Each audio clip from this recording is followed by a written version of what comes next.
Hello guys, and welcome back to a little gouache palette testing out. I had actually recorded this video back in February, but for some reason it didn't quite upload to Instagram or YouTube as I had anticipated. But I just wanted to show you this HIMI Jelly Gouache set that I had gotten.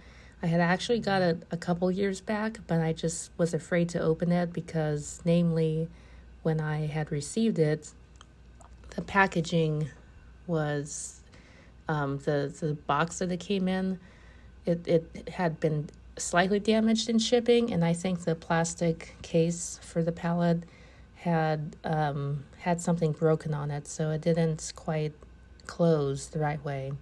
And I was worried that if I opened all of the jelly cups, that they would A, dry out, or B, spill if they got knocked off of my desk. Because back a few months ago, I didn't quite have the little setup that I have now, where things could be tucked away, out of reach.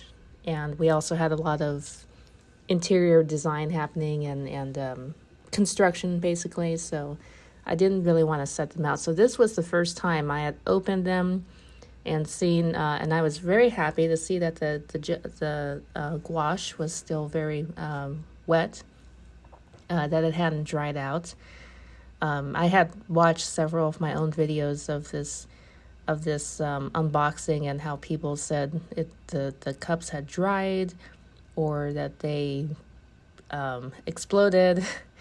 And so I was very well prepared, but if you see my video, you can see I did get my fingers a little bit dipped into some paint for some cups.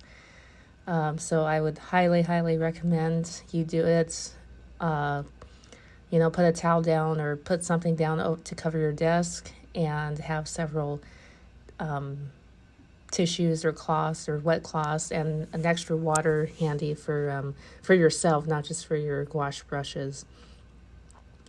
But I tested all of the paints, and they were pretty much spot on to the colors that I had in mind when it said it was, oh, this is green, or this is grass green, or this is jade green.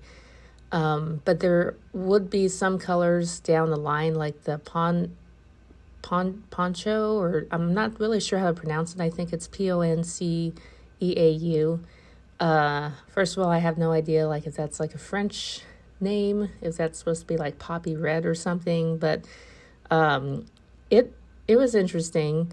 The purple is not really purple. It's more of a it's more of a lilac, I would say.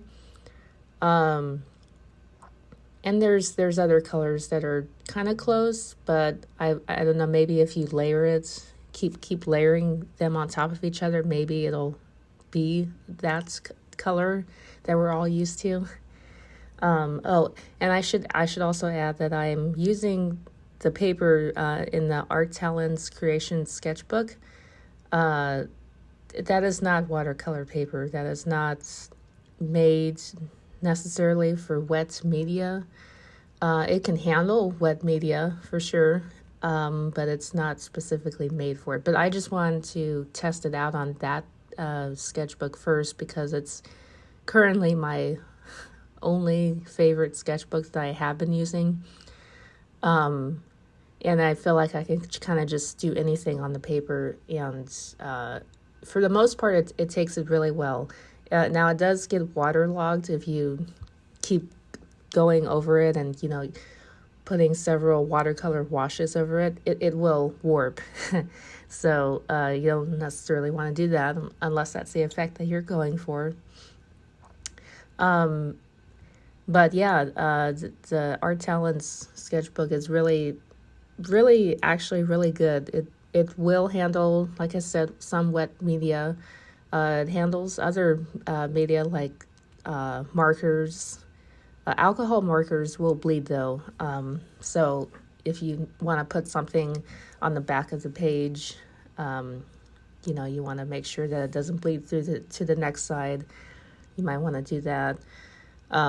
But it takes pencil, colored pencils, crayons, oil pastels, I would say pretty well, for a paper that doesn't quite have a tooth, you know. And then my other favorite part of having any paint sets, I don't care if it's paints, if it's markers, if it's watercolors, etc. I just love the blue section. My favorite color is blue, and I really love to see the different hues of blue. And this is where it got kind of fun for me, because I got to see the different hues, and I definitely have my favorites.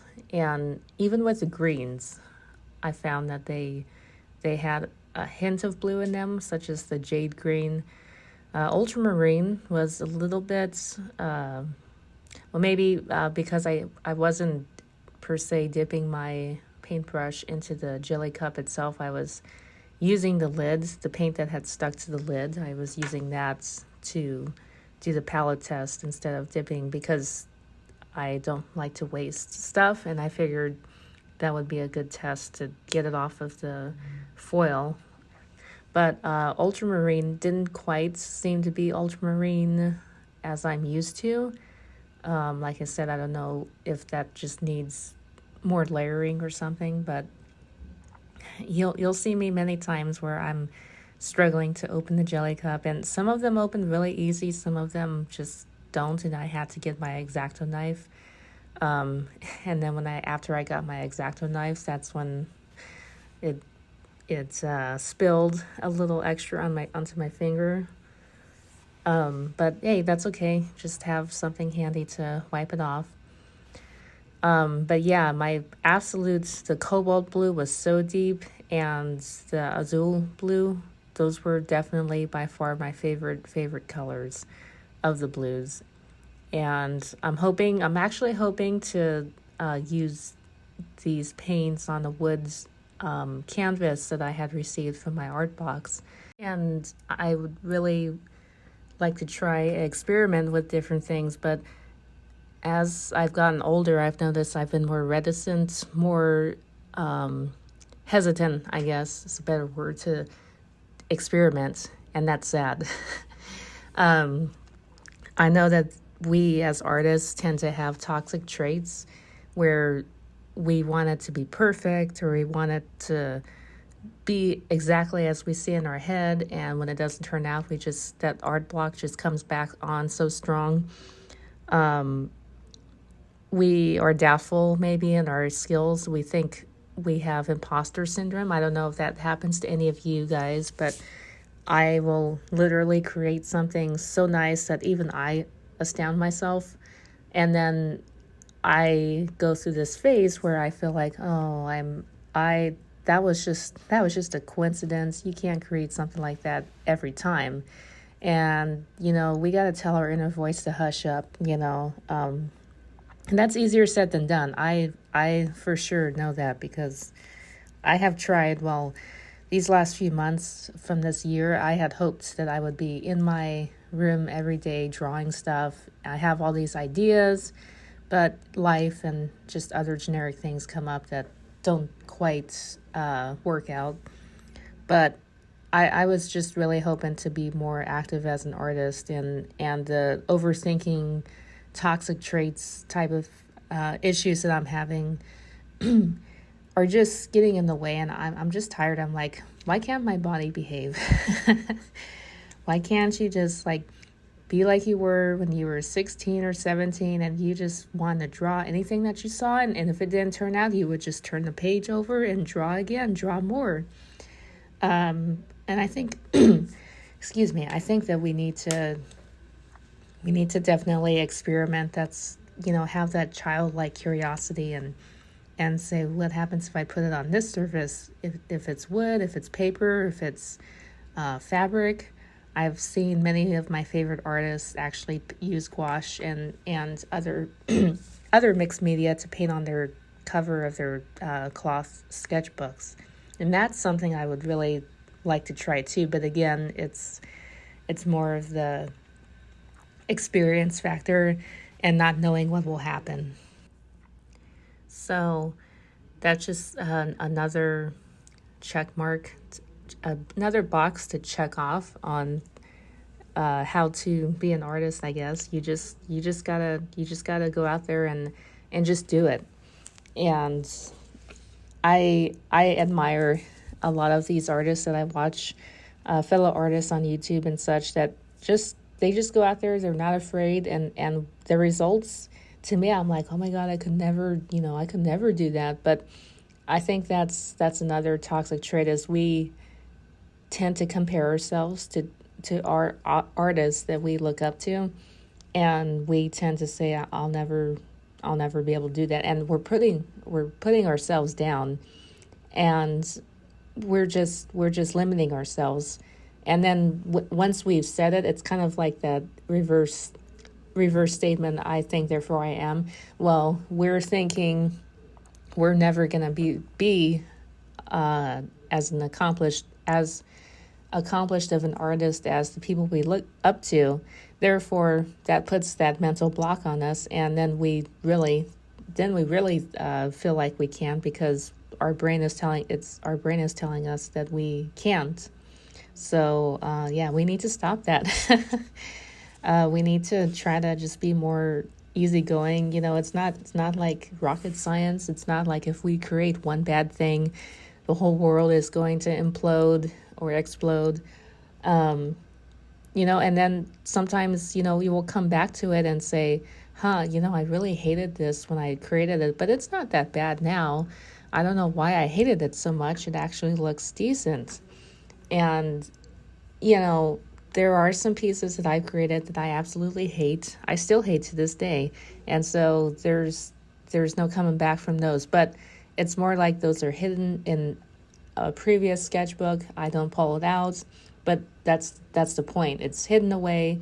No one's going to see it, and no one cares, really. And I think that's kind of another issue that we have, where I have. I'm trying not to throw a blanket statement on everyone, but I'm finding that a lot of artists that I watch, sometimes they'll say things and I'm like, it clicks for me. It's like, I have had this thinking that I can't make it out here, and starving artist type thing. And we just kind of need to do it for us, not do it for other people per se. I mean, I do my channel for other people too, because I know that artists that I follow, it's really inspired me to help out and show, like, this is what I do, this is my technique. And I do hope that if you guys watch my videos, that you'll have something to take away from it, and maybe you will be able to go out and create your own stuff, and then other people, it's kind of that helpful domino effect. I'm definitely going to I'm definitely going to see about getting myself more art-centered. Some of you guys may know I play video games, and sometimes I'll be so focused on, I need to beat this level, and then before I know it, it's April. I just had so many plans. I have sticker designs I really want to try doing. I have a new art program, Clip Studio Paint, that I really need to try experimenting with for some sticker designs. But I just have to also not stress about it, because it'll come in good time.